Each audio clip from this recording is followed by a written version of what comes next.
Magandang hapon po at magandang gabi sa inyong lahat dito sa United Hills, mga karating na mga lugar dito sa Barangay San Martin de Porres na ang ating ginagalang na barangay captain ay si Telma Singson.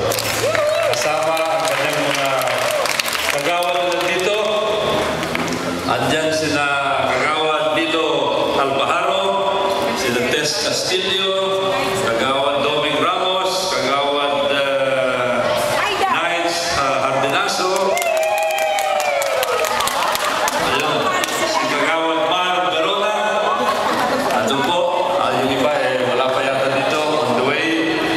At siyempre, binabati ko rin yung host ng lugar na ito, ang presidente ng United Hills for as long as I can remember, David Del Prado.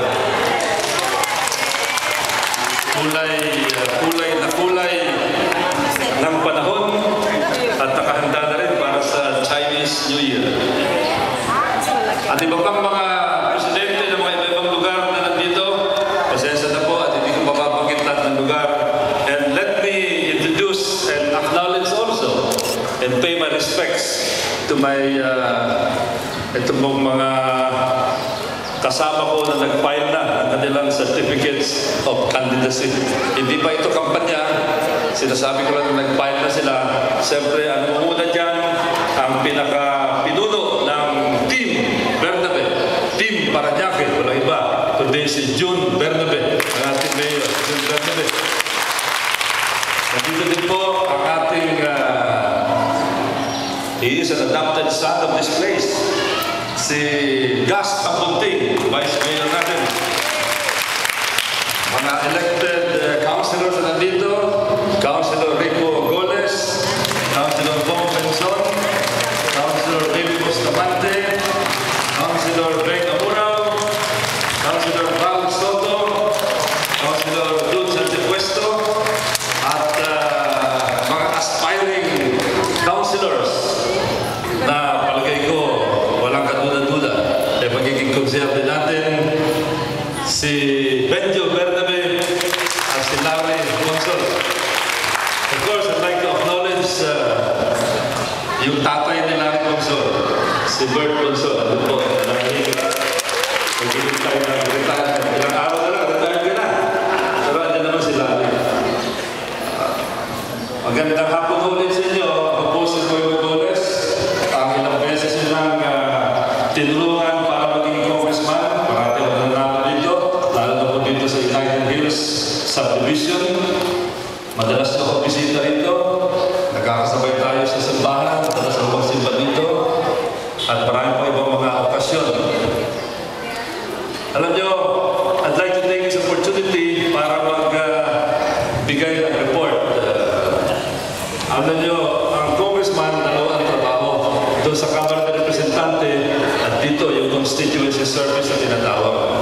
Doon po sa Kamara ng Representante, mula na ako naging congressman ng 1992, hanggang ngayon wala pa rin absent si Congressman Roy Logoles. Perfect attendance.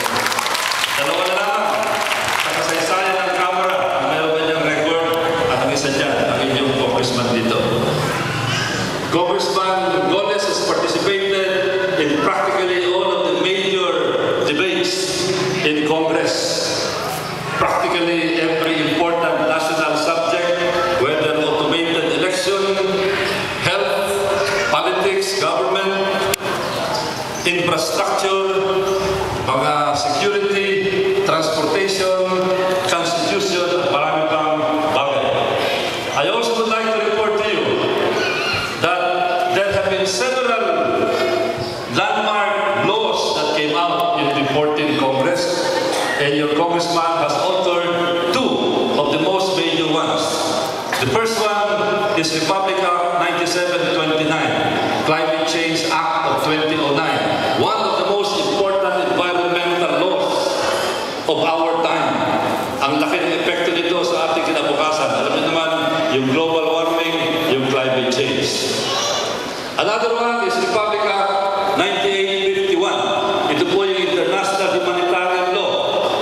Pinapalo ito ng United Nations, ng international is the principal author of Republic Act 9851. Napaka-importante para sa human rights nating lahat, especially in areas of conflict. At malapit na rin maging batas sapagkat aprobado na ng Bicameral Conference Committee and naipadala na sa Malacanang, and within this month, this is going to be signed into law. This is the Philippine Coast Guard Act. Si Congressman Roy Lugones din ang principal author nito. Nabalitaan niyo siguro yung mga disaster, paglubog ng vapor. The objective of this is to strengthen the Philippine Coast Guard, to make it a more capable administrator of our Coast Guard law and protect the safety of life at sea. Pagdating naman dito sa atin, constituency service, of course, ilang beses na ng report ito, maswerte po tayo na yung nagsilbi ng napakatagal na Secretary of Public Works ay naging kaklase ko sa Philippine Military Academy, si June Abdane, and he was the one responsible for speeding up itong ating service road na ilang taon din na ating tiniis. Ngayon, ang service road natin ay napakaganda, and I'd like to take this opportunity to thank former Secretary June Abdane. One of the biggest infrastructure projects in this barangay, probably the biggest, yung pong upgrading ng ating Dr. Arcadio Santos National High School. Kung hindi pa kayo nakakapasyal doon, pumunta po kayo. Yung dating original na 2-story building, ngayon 4-story building na.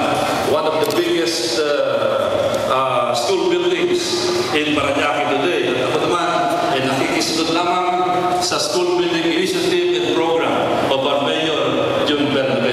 At gusto ko sabihin that this is a coordinated effort between us, Mayor Bernabe and Congressman Godes. At ang isa rin sa pinakamalaking, ito lamang siguro, pag kayo pumunta sa buong Pilipinas, wala kang nakikitang campus, school campus, whether it is